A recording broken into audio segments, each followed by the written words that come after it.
one thing that you'll see we actually have now that we didn't the last time we were out, and we've talked about it a million times, are the remaining footings that we needed. That when we did the initial stone and compaction, we didn't come far enough out because we didn't have the setup guys out. So now we have, they had compacted the stone all the way out to this pier. So this is the load-bearing footing that carries that wall all the way up through the basement, through the first floor to the second floor exterior wall of the house. So that brings that whole roof load down to this point, which is why we needed to have that footing there. If you just put it on top of, you know, a 4-inch concrete floor, with that much weight over time, you run the risk of cracking the floor, settling, and you've got drywall cracks and all sorts of not good stuff. And then we had to add this footing. This carries the load for the stairs going all the way up. So from basement to the main level, from main level to the second level, that whole structure sits on this pad. And the last pad that we had to add, same thing, we had compacted stone out to about this point here. So we had to have them run it a little bit further out so we can get this last pad in. This pad supports the lolly column that holds the I-beam. That'll run from that wall straight across. In each one of these, we've got a lolly column here, a lolly column here, and there's one more over that runs in with that same exterior load-bearing wall we talked about. So all three of these columns are actually planned to fall inside of finished walls in the finished basement. So you won't see any vertical columns in the basement whatsoever.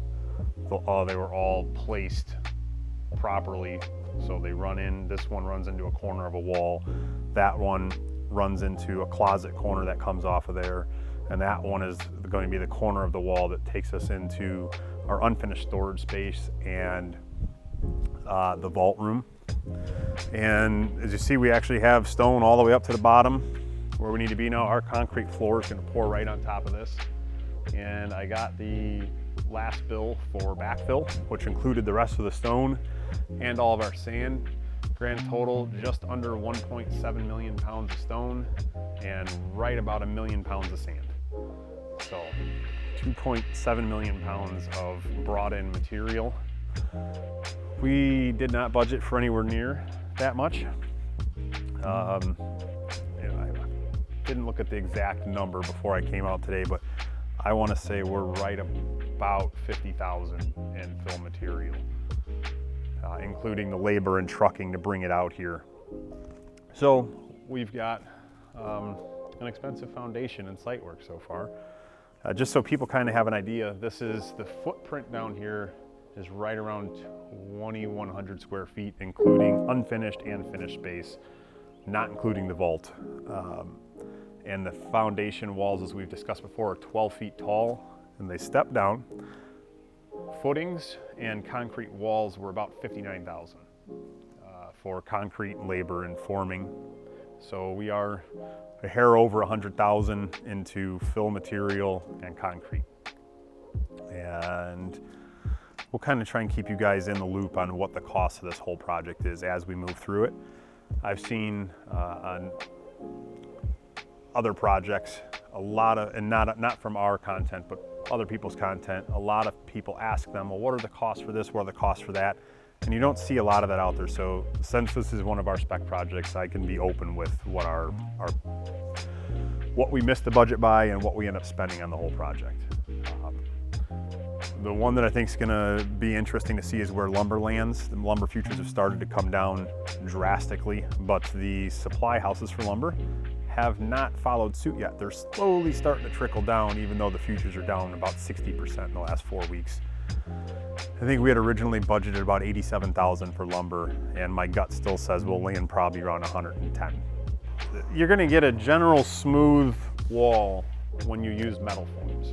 So we've got metal forms here, and they just create a nice finish. They part from the walls easier, and if you add just a little bit of vibration, it helps you get this smooth look to it.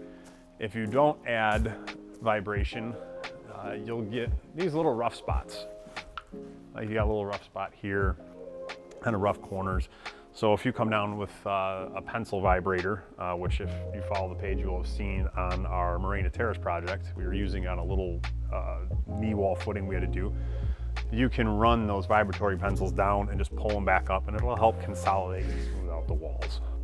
And there's some concrete companies bring their own vibratory pencil vibrators out, and they also make rotary vibrators that you can actually run around on the end of a drill and put them on the outside of the form and run them from the bottom up, and that'll kind of push the air up out and help consolidate the concrete. But when you've got walls that are this thick and this tall, the weight alone packs them down and smooths them out pretty nicely. And again, we're still going to end up, we don't have to bring more fill in, we've got it on site around the corner still. But once we get closer to finishing the project, we're going to put more fill back here to give us a flatter yard. But we'll let this settle and compact as we drive the equipment around throughout the rest of the project. Yeah, so we are using a job site camera to do time-lapse video for this project. And I kind of goofed, and I haven't checked on it in the last couple weeks, and I didn't put the best batteries in. And you can set these up to take pictures pretty much at any interval you want. I think we're shooting at 1 picture a minute right now, and these cameras are made by Brno, and they come with a weather-tight container, so they can get rained on, they can drop, and they won't have any issues.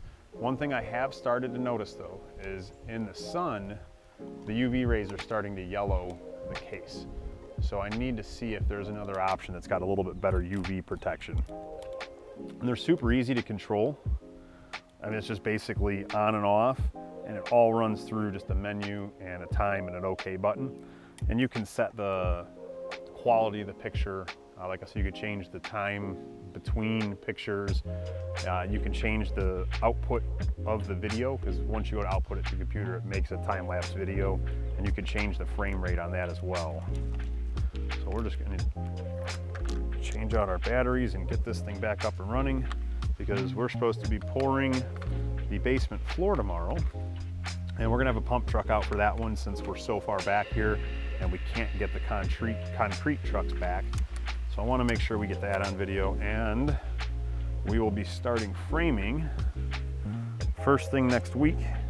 So I definitely want to make sure we have it up for those guys. Okay, this one ran a little bit longer than the last one before it died. We've used up 56% of our 16 gig SD card. And you can put bigger cards in it, but that's just what I had available. And I seem like I'm going to kill batteries faster than SD cards at this point. And you just clip it back in.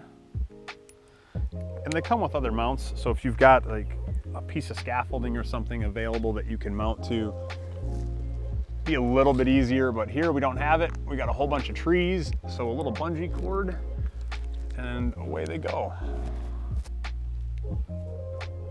Yeah, so hopefully when we get out next week, we'll get to start showing you guys some of the basics of framing that we've got going on. We're going to start with the walkout. Normally, if you got a standard basement, you would set all your steel columns first, your steel columns and your steel beams, because the concrete walls would have what are called beam pockets for the beams to sit in.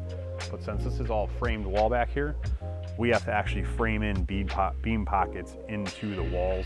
So we have to frame the whole walkout first, then bring our beams in, and then we'll get to start on the actual first floor deck.